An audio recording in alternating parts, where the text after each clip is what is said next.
Hello, everybody, and welcome to the first Teacher Librarian Days Brown Bag session for Teacher Librarian Days 2021.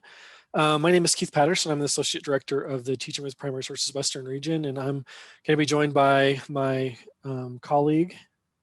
Kile Clabaugh. I'm Project Coordinator for Teaching with Primary Sources Western Region. Happy to be here with y'all.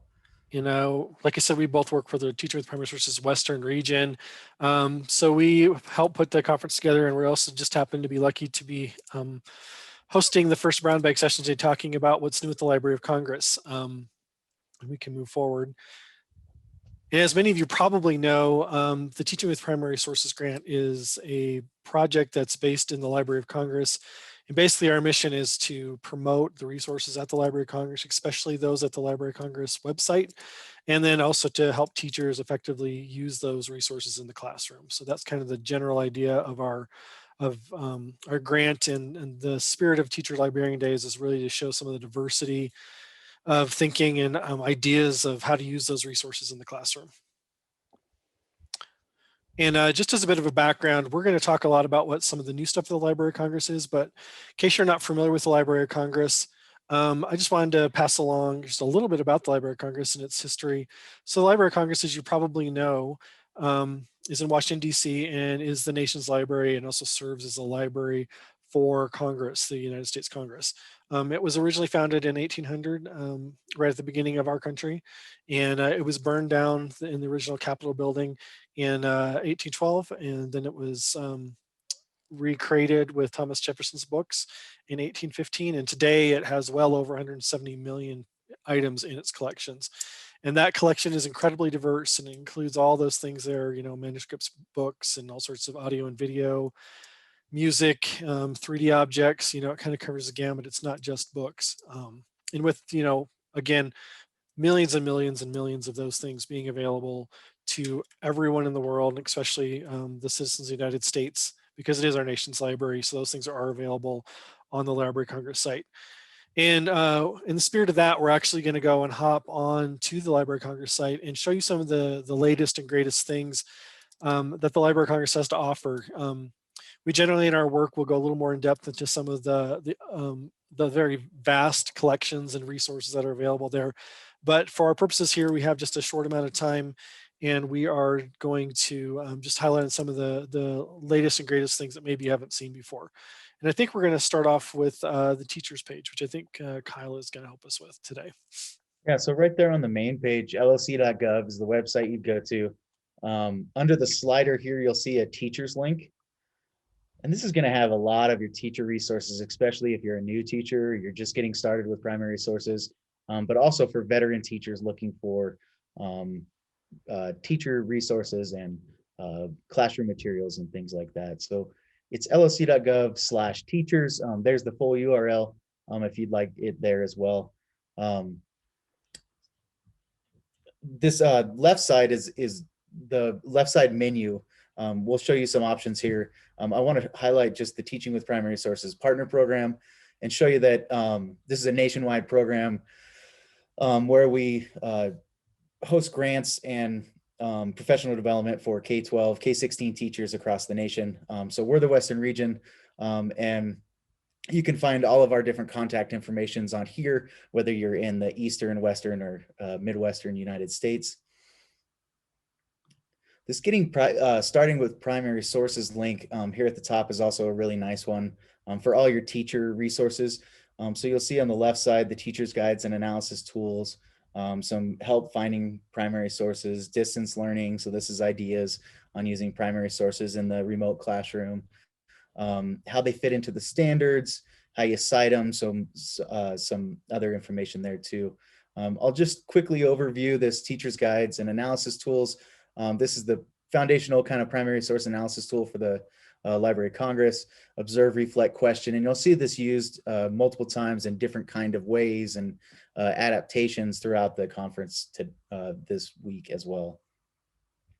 So just going back here, I want to show you this classroom materials as well.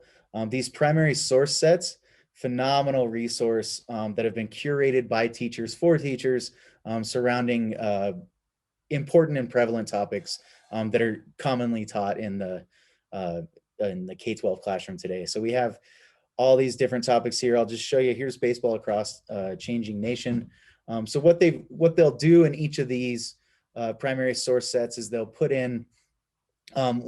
try to put in one of each type of format. So you'll see like a book, an image, a newspaper clipping, a video, an audio if they have it. So they're going to give you as many different types of formats to help engage your students as much as possible. So if you keep scrolling down on these primary source sets, you'll notice the teacher's guides that can give you a lot of historical context to the collection that you're viewing, as well as some suggestions on using it in your classroom. So those primary source sets, just another great resource. You'll also notice there's lesson plans and presentations, and these are helpful as well, especially if you're looking for ideas to plug in different types of strategies or content into different areas. So you can explore those as well. This other professional development tab, this is where they're going to host all their webinars and workshops that are all available for free to you as well. They have online office hours. They've really done a good job kind of adapting to the remote learning environment. So they have a lot of great teacher resources for you to use as well. And just the last part that I'll show you here, it's the blog, Teaching with the Library of Congress blog. This is a phenomenal blog, and it's run by the librarians and teachers at the Library of Congress, and they put out all these great resources and teaching ideas and things like that. So check those out if you're ever looking for ideas for using primary sources, finding primary sources, things like that. So yeah, Kyle, I want to share like right on that page, the next thing that we really wanted to highlight is down on that related resources. There is the Library of Congress Engage, which is kind of hidden in there.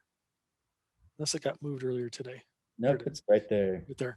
And this is a project that they put up during the pandemic, really realizing that, you know, teachers and just everyday people and students were needing additional ways to engage with the collection at the Library of Congress. And this was really spearheaded by the Jason Reynolds, who's the young, the young literature ambassador, something of that nature. He's a young, a youth ambassador for literature, I think is what his title is. But anyway, so there's a ton of resources here about engaging with the resource at the Library of Congress. You'll see things, there's things for music lovers, for families, talking about preservation, photographers. And so this is just another way to really engage with the resources at the Library of Congress. I did want to mention Jason Reynolds, who's mentioned there, does have a wealth of resources as well. That might be really helpful in your classroom, talking about, he has a Write series that he's been doing webinars on a regular basis. That's really great and might be useful in your classroom, as well as other resources that he's been doing, including that Grab the Mic, Tell Your Story series that he's been working on. Yeah, so you can click, if you go and click this, read all of the newsletters, you can get all of his different newsletters, and each one of these have a different activity and video that you can just plug into your classroom or adapt for your own use. They're really amazing for like the K-8 classroom especially. Yeah, he's done a wonderful job really doing as much as he could to help people out during these challenging times of online learning and all other challenges educators have had in the last year.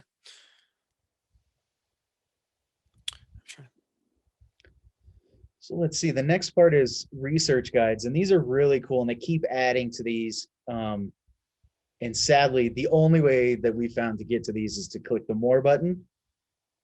And then, or no, wait, I'm sorry. Researchers, right, Keith? Yeah, researchers, and then it's buried deep on this page down towards the bottom. Right. For research on the web, right down there. Clear at the bottom where you've clicked on it. Yeah. See that right there, everybody. So we have research guides here, and this is huge. It takes longer to load because there's so many different research guides that you can access. So I'll just overview these really quick. Each one of these are drop downs, and they're by subject matter. So you can drop them down. Here's American history, tons of different research topics, or research guides based on specific topics. If you're looking, for the presidential election of William McKinley, for example. So they open up into a new guide that allow you to engage with the primary source documents, but also secondary sources and scholarly sources that link with it. I want to show you this one research guide that they released. That's just a phenomenal guide for middle and high school students, but also just for teachers in general.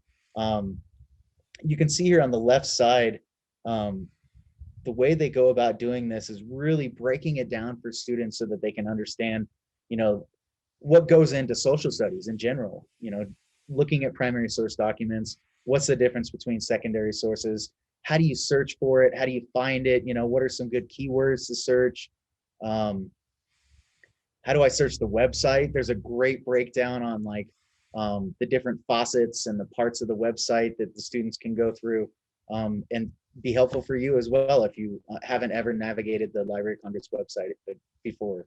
Um, just just going through these other resources, primary sources, you can see that they've got bunches and bunches linked for different topic areas, and the secondary sources are nice too because these really allow you to get outside of the Library of Congress as well as get into the secondary resources that the teachers or the researchers publish on their blogs and things like that.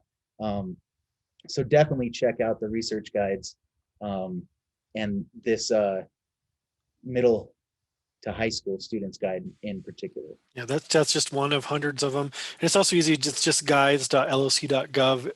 It's a little hard to find on the web page, but it's pretty easy and short web link to get to that. And again, that's great for your students if they're starting a research project and they're like, well, I don't know where to start. The Library of Congress is a little intimidating considering that you're kind of diving into the big pool of millions and millions of things. So this is a really nice way to have the staff, those curators and archivists at the library to give you their years and years of research and knowledge into the collection at the library, just to have that kind of sitting on your shoulder and have their expertise kind of sitting there at your fingertips. And like Kyle said, that's stuff at the library as well as vetted sources outside the library. So it's kind of a really nice one-stop shop for research, starting your research. Yeah, Well, absolutely. yep. And the next one we have is the digital collections. And these have been around at the library, as many people may know, and a lot of archives like the Library of Congress, they store things in collections, and that's kind of just because of the way that they gather information or acquire information into their collections. So collections are just the pile of things that was donated to the library in lots of different ways. They could have been from an estate, they could have been from an organization, they could be other projects. But this basically just breaks down the Library of Congress website based on the collections of items here. And you can see that they have lots of examples of different sorts of collections. The featured ones are at the top, and some really popular ones that you may have seen before, like Civil War photographs, historic American buildings, Civil War maps. So these are different piles. And again, there's hundreds of these collections. And so one of the nice things that they've recently done to update, and that's new, is that you'll see now that you have all those categories to search on the left-hand side there. So you can use those same tools you use in the Library of Congress search now to dig into the collection. So you can really filter down to specific things. And then again, they also have those listed in the center panel as you filter down, so you can see what those collections are.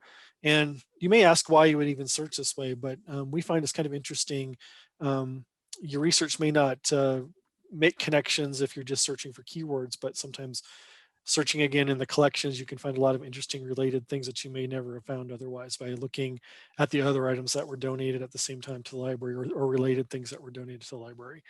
Um, it's also just a good way to sit down and learn more about a particular subject.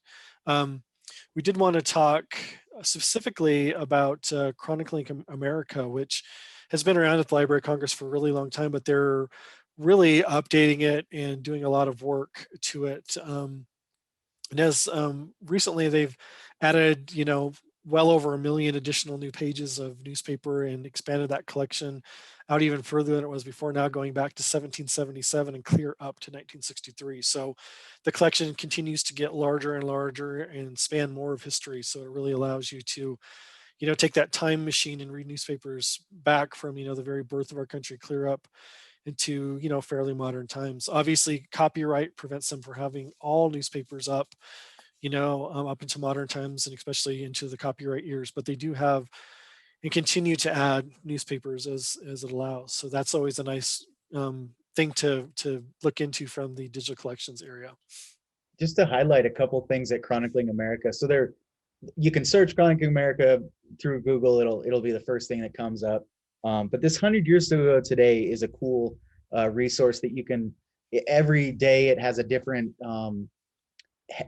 front page from newspapers from 100 years ago today. That's a fun activity to just kind of connect 100 years ago today with today. Another thing, just to note that you can search this by keyword, and it'll highlight all of the places in the newspaper where that keyword comes up. So it's super easy to search, even for students, especially like just searching people's names or events or things like that. And then just the last thing, this recommended topics is a pretty handy tool here. You can search by subject category or alphabetical or by date range, but this will just give you some breakdown of prominent events throughout history, and then give you some extra resources that go with it. So these link to the research guides as well in some cases, and they're working to build them out even further. But this is just a phenomenal project, connect all that bias and perspective and understand what the people are doing during historical events.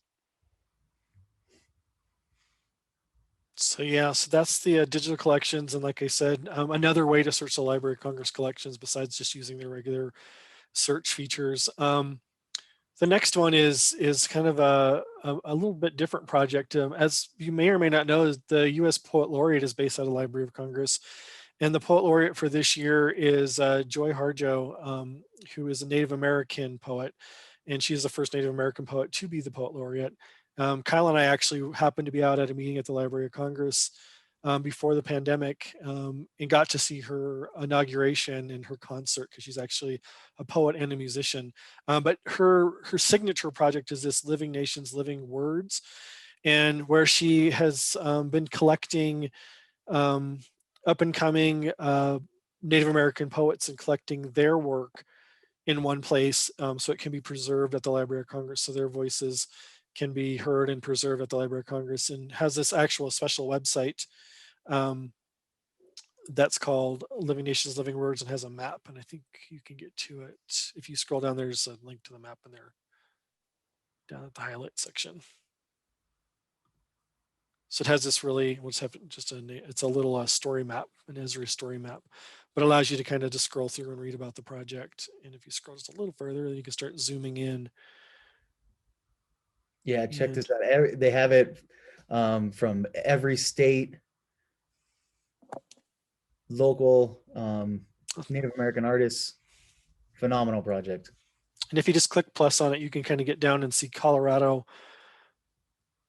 Though interesting enough, I like the choice not to put the state borders in here, as being from the viewpoint of the Native American. But I just wanted to show in particular one person has connection. So this poet is she's from Colorado, and she will be speaking at TLD on Friday.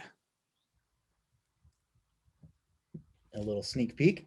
So sneak peek. So look for that. Yeah, she's a keynote on Friday. So, but yes, definitely worth taking a look at that collection. Easiest way to find that is just to go to the Library of Congress main search and just look for Living Nations, Living Words, as it's on the screen there, and or just search for Joy Harjo, because she has a bunch of other resources that are available as well. Yeah, let me show you these collection items just to show you real quick how they work. So that it's going to give you an audio recording of not only the poet reading their own poem, but also them discussing the poem and about what it's about and the contextual information about it. And then they give you the transcripts and the transcript of the discussion. So it's very accessible and super interesting, and just a wealth of information through these.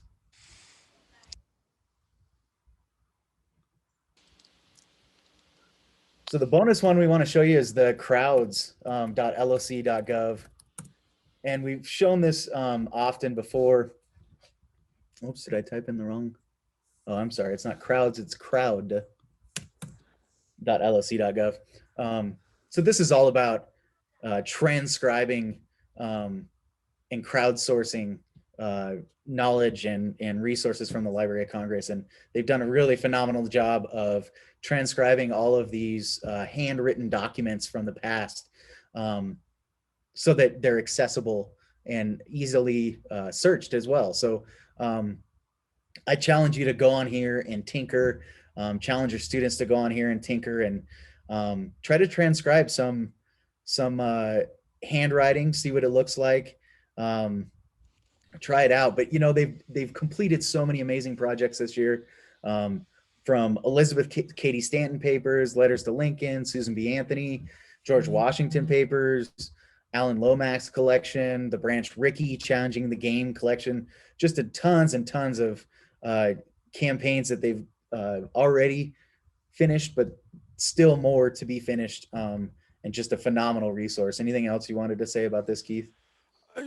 Just kind of reiterate what you said. The historical importance of being able to do this is that once these projects are done, that those you'll see those when you search those collections on the Library of Congress, that along with the photographs of their papers and documents and manuscripts, you will also see searchable text of those things. You'll see a PDF and you can search the actual text just like you do in the Chronicling America collections, which is going to open up all sorts of new opportunities for research, because before you'd have to sit down and read all those things, and good luck if that was in somebody's script handwriting from the 1700s, which I've gone in and looked at that, and it's difficult, even for somebody who does know how to read and write cursive. But people sat down and as a group, crowdsourced it and tore it apart, and as you can see now, right there, we can read and search and everything else. So it's just an incredible tool of the 21st century to be able to, bind together and get these collections up to snuff and searchable and ready for, 21st century research. Yeah, it's a great lesson for your students in preservation, digital preservation too.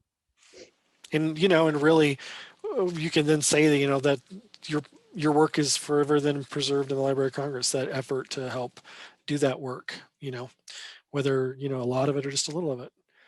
And we're trying to keep this under half an hour, so I think we're going to stop there. Obviously, we are available. We're going to be around all week, and you're going to see our faces popping up all over the place. But you can always reach out to us at our emails there, or Twitter at TPS MSU Denver, or just Google TPS Western Region, and our website will come up, and you can get a hold of us.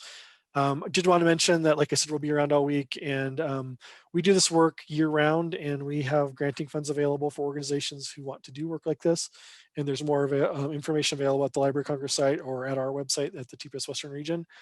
We do this in the Western Region as well as throughout the country. So yeah, reach out, and we'd be happy to help your journey at the Library of Congress. Thanks for joining. Yeah, thanks everyone.